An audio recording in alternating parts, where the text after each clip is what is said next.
കേരളത്തിൽ തങ്ങളുടെ ന്യായമായ ആവശ്യങ്ങൾ നടപ്പാക്കിയില്ലെങ്കിൽ ഇടത് സർക്കാരിനെതിരെ ശക്തമായ നിലപാട് തുടരുക തന്നെയാണ് കത്തോലിക്ക സമിതിയുടെയും മറ്റ് കത്തോലിക്ക സഭകളുടെയും തീരുമാനം.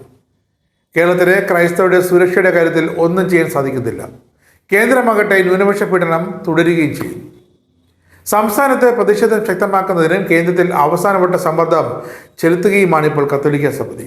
ഒപ്പം 140 നിയോജക മണ്ഡലങ്ങളിലും ലത്തീൻ കത്തോലിക്ക അസോസിയേഷൻ സഭാവിശ്വാസികളെ ഒരുമിപ്പിച്ച് കൺവെൻഷൻ അടക്കം സംഘടിപ്പിക്കുന്നു. എന്താണ് കത്തോലിക്ക സമിതിയുടെ ഇപ്പോഴത്തെ ആവശ്യം? 1972 ദേശീയ വനം വന്യജീവി നിയമത്തിൽ ഭേദഗതി ആവശ്യപ്പെടുകയാണ്. ക്രൈസ്തവരെ മൈനോറിറ്റിയെ പ്രഖ്യാപിക്കണമെന്ന് വീണ്ടും ആവശ്യപ്പെടുന്നു. അങ്ങനെ കത്തോലിക്ക കോൺഗ്രസ് കേന്ദ്ര സമിതി ഉപരാഷ്ട്രപതി CP രാധാകൃഷ്ണന് നിവേദനം സമർപ്പിച്ചിരുന്നു.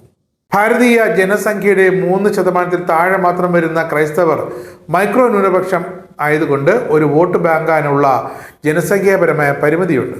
അതുകൊണ്ട് പലപ്പോഴും തങ്ങൾ അവഗണിക്കപ്പെടുന്നു എന്നാണ് ബഹുമാനപ്പെട്ട ഉപരാഷ്ട്രപതിക്ക് നൽകിയ ആ നിവേദനത്തിൽ സംഘടന ചൂണ്ടിക്കാട്ടിയിരിക്കുന്നത്.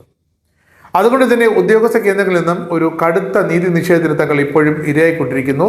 തീവ്ര മതവാദികൾ പലപ്പോഴും അകാരണമായി ക്രൈസ്തവരെ രാജ്യത്തുടനീളം പ്രത്യേകിച്ച് കേരളത്തിലും പലയിടങ്ങളിലും ഉപദ്രവിക്കുകയും ഭീഷണിപ്പെടുത്തുകയും ചെയ്യുന്ന അവസ്ഥ ഉയർന്നു വരുന്നു.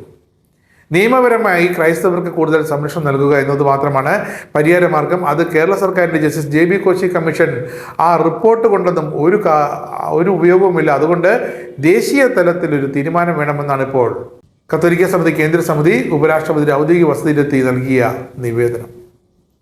വന്യജീവി ആക്രമണം രൂക്ഷമായ സാഹചര്യത്തിൽ പരിഹാരത്തിന് സർക്കാർ 72 വനം വന്യജീവി നിയമത്തിൽ സമഗ്രമായ മാറ്റം കൊണ്ടുവരാൻ കേന്ദ്ര സർക്കാർ മുൻകൈ എടുക്കണമെന്നാണ് ഇപ്പോൾ ആവശ്യപ്പെട്ടത്. വന്യജീവി ആക്രമണം മൂലമുണ്ടാകുന്ന ജീവനാശത്തിനും പരിക്കുകൾക്കും കൃഷി നഷ്ടത്തിനും നഷ്ടപരിഹാരം നൽകുന്നത് അതിനുവേണ്ടി മോട്ടോർ ആക്സിഡന്റ് ക്ലെയിംസ് ട്രിബ്യൂണൽ മാതൃകയിൽ സ്റ്റാറ്റ്യൂട്ടറി അധികാരങ്ങളോടുകൂടിയ ഒരു ബോർഡ് നിയമിക്കണമെന്നാണ് ഇപ്പോഴത്തെ ആവശ്യം.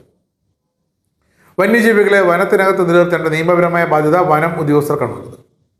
അതുകൊണ്ട് തന്നെ ഈ വിഷയങ്ങൾക്ക് അടിയന്തര പ്രാധാന്യം ഉണ്ടാക്കണമെന്ന് നിവേദനത്തിൽ ആവശ്യപ്പെട്ടിട്ടുണ്ട്. ഉപരാഷ്ട്രപതി നിവേദനം സ്വീകരിച്ചതായും അത് ബന്ധപ്പെട്ട അധികൃതർക്ക് കൈമാറുമെന്ന് ഉറപ്പ് നൽകിയതായാണ് കത്തോലിക്ക സമിതി കേന്ദ്ര സമിതി ഇപ്പോൾ അറിയിച്ചിരിക്കുന്നത്. JB കോശി കമ്മീഷൻ റിപ്പോർട്ട് പ്രസിദ്ധീകരിക്കണമെന്നും ശുപാർശകൾ നടപ്പാക്കണമെന്നും ആവശ്യപ്പെട്ട് KLCA കേരളത്തിലെ 140 നിയോജക മണ്ഡലങ്ങളിലെ ജനകീയ കൺവെൻഷൻ തുടങ്ങാൻ പോവുകയാണ്. ആദ്യപടിയായി 12 ലത്തീൻ രൂപതകളിലും ഓരോ നിയോജക മണ്ഡലങ്ങളിലും വീതം ജനകീയ കൺവെൻഷനുകൾ തുടങ്ങും.